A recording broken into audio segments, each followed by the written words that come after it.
It's been over 4 years since Russia began its full-scale invasion of Ukraine. And with hundreds of thousands dead and no end in sight, how do artists keep their creative spirits alive? We're here joined by Ukrainian artist Marta Trotsiuk to better understand what it's like creating during wartime. So Marta, welcome to the show. Thank you. Thank you for inviting. You are from Ukraine, and it's basically been 4 years since the full-scale invasion began. Could you or maybe give us a sense of the cultural landscape there in Ukraine now? What has been lost and what has been preserved? So Ukraine is a very big country. I am from the city Lviv, which is kind of the furthest from the battlefield.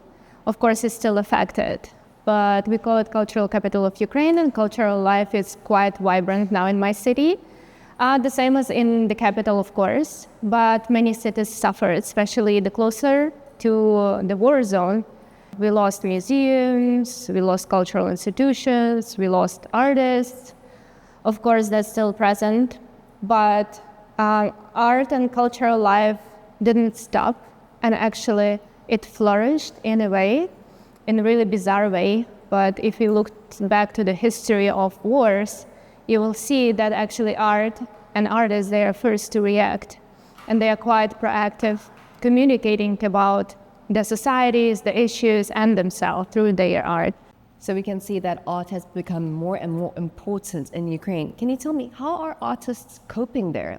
Tell me about their lives and how do they continue to create? I have a podcast called Culture Against Aggression, which is documenting Ukrainian culture during the war. Because of this podcast, I had the possibilities to talk with artists, with art representatives from different art fields, not only visual arts.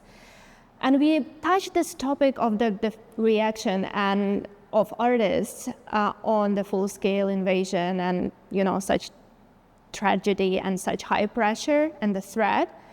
And I can say that it shifted over time, of course. So each person individually reacts to the threat in different way. For some artists, they stop their work at all. Some artists, they couldn't stop working actually because that was their coping mechanism to deal with the trauma and the threat. So each individual handles it differently. But for you, back to you, you decided to stay in Ukraine when the invasion happened. For me, I would think a lot about my family, how to survive, but why did you choose to stay and in the end start focusing more on art then? What does art mean to you then? Of course, I had different thoughts, and it was very scary from the beginning because the scariest thing that you don't understand what's happening and you cannot predict, and you're just overwhelmed with all the possibilities and your fear. And when I took care of the closest people, and I felt a little bit safer, and that was not only for me, for all of us actually in Ukraine, we started to think, what can we do for the country? And I called to my colleagues from the Galleries Association and I told, look, let's maybe gather together and think. So we met in one of the galleries because that gallery had a basement, which was nice kind of shelter, because at that time ARLRs were very often. First idea, how do we communicate about this abroad and how we help each other, and also the strategy of communicating about this. Because through art, you can really deliver true stories, But the second one was, how do we cancel Russian cultural propaganda? Because through art, you can also communicate false stories, which Russia, I should give a credit, is excellent in that. So it was two questions we were asking ourselves at that time. So my work as an art professional at that time was just connect people and understand, and then because I travel so much for many, many years, so I have some contacts in different countries. So we started our communication inside the country, but then we went outside. Do you think that your artistic style or your creations changed after the war began? Because I understand, for example, I've heard that there are a lot of artists before the war, they painted colorful pictures, but after the war, everything just changed. The theme, the style, everything. What about you? I'm focusing on curating, actually, or creating a podcast. When the war came, of course, the topics of art shifted. It was about war a lot in the beginning. and all my projects, they were touching the war. But then I shifted and I started to think more about memory and trauma. It's really related, but it's not that direct. Some artists, they became more introspective, and you can see how their style shifted too. I would say they became more deep about things. I would say we lost this sense of being a Childhood, and right? naive. We kind of lost it because, if your basic needs as safety is not even satisfied, you cannot think about naive things anymore. I understand a lot has been erased or destroyed. Would you say that it's also a form of, or maybe a symbol of resilience there? Because I understand that Ukrainians are known for this. And what about art? Do you think that it's also a symbol as well, no matter if it's naive or dark? I travel a lot and I explore art all around the globe from different continents. And I can now compare and I can say that Ukrainian art is really deep. We are helping ourselves inside the country when we kind of create art, and then when we see art, when we feel art. So it's very beneficial inside the country and we need it. And actually in my city, new institutions appeared during the war. New galleries were opened or art centers. Of course, some of them, they were planned before it started and then postponed, but still, they got opened. So actually the amount of cultural spaces and cultural life grew instead of shrinking. Because for the society to function and not focus only on bad, you need to focus on something, better. So I see that art, to be honest, it's a symbol of resilience, as you mentioned, but also it can help people who have gone through a lot of trauma. Yes. Can you tell me more about that? How does art help these people? In my city, we have some art rehab center, and not just general rehabilitation center for people injured. And they have an art department. So they do art therapy, which showed great results. In Taiwan, I had a very nice discussion with a local psychiatrist. And he told me something very interesting, and I reflected on that. That's true. Sometimes you don't have words because something is in subconscious level, a trauma.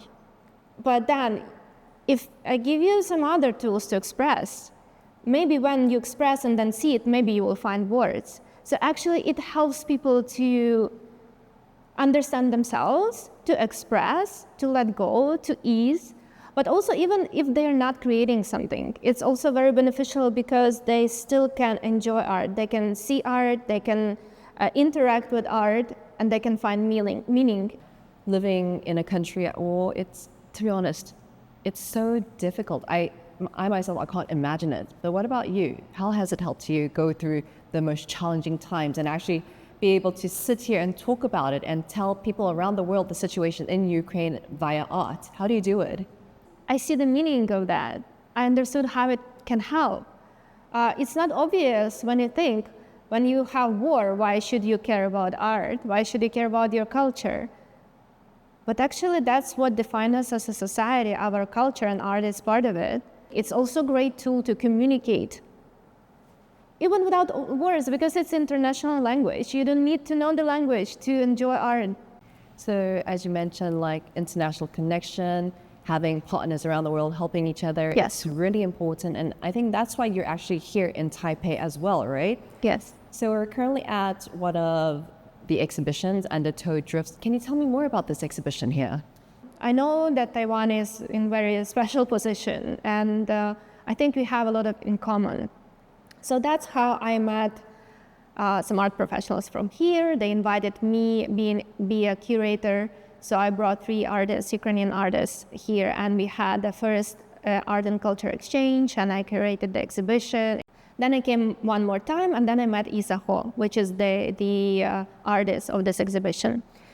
And then she expressed the curiosity to come to Ukraine. She came to Ukraine, and she stayed for 3 weeks. She told that people were coming and asking, what are you doing? Because we didn't have that many Asian-looking people now.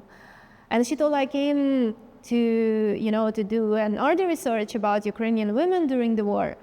And sometimes people started to cry, and she came to me and she's like, oh, maybe I'm saying something wrong. I was, no, they are so touched, actually, that somebody came from such a distant country. And believe me, all Ukrainians know about Taiwan's situation and support. And what makes this exhibition, I know that it was first in Ukraine, what makes it like special to be like here in Taiwan? Like, is there any message you'd like to spread to the people coming to see it here? I don't want people to associate Ukraine only with war. Yes, we are in difficult position now and situation is horrible. But I also would love people to see us as a nation through our experience and through our art and through our messages and values. So I wish people see us from the perspective who we are as a society, not through the lens of war only. I understand you don't have that much time to create anymore because you're basically going around the world talking to people from other countries. Do you see like a growing importance of art and like that is connecting with others around the world? I can see that, but I also understand that not all people can have clear understanding how art can be helpful. I wish, for example, in my country on the government level, we have more support as art professionals. I wish other countries which are facing difficulty or dealing with societal problems be more open to dialogues inside the society involving art as a tool. You mentioned that you hope the government can support you more. So currently, what has been supporting all the artists in Ukraine then? Artists support themselves a lot. Of course, we have the Minister of Culture and the Minister of Foreign Affairs. They're doing their job. So our brain in Ukraine works like this. If you have a problem, we don't look for somebody above us to deal. We are rather looking for colleagues, experts to connect and to deal quickly with the problem. That's why we managed to act very quickly as cultural professionals in Ukraine. Also, when the war started, many organizations, many institutions from abroad, they invited Ukrainian professionals. They helped for some cultural exchanges, giving a place for residency. Now it's kind of the same, but it's more structured. Now we don't have, for example, US aids, which helped a lot with culture and exchange and support the cultural sector. So we worked on other strategies. How can we collaborate with other partners or sustain our community? The question is still complicated because culture and art is not the first thing people, as I told you, see as a priority to preserve. Like for me, food, shelter, water, that's the first thing I actually think. That's the first thing, but it's already 4 years of the war. So it's an important thing because the threat goes in these times not only from missiles, but just from false information. And yes, and art is really important to communicate about true stories on the very human-like level, I would say. Yeah, as you mentioned, every time I watch the news, it's war, missiles, shelter, casualties, injuries, but this is a different side of Ukraine that I see, and I find it very interesting to see the artists working together to help their country in a very unique way. So Marta, thank you so much for coming to the show. It was amazing to hear so much insight. Thank you for inviting, and that was my pleasure. So this has been Zoom and Zoom Out. You can find more stories on TaiwanPlus News on the website. Feel free to check it out, and we'll see you next time.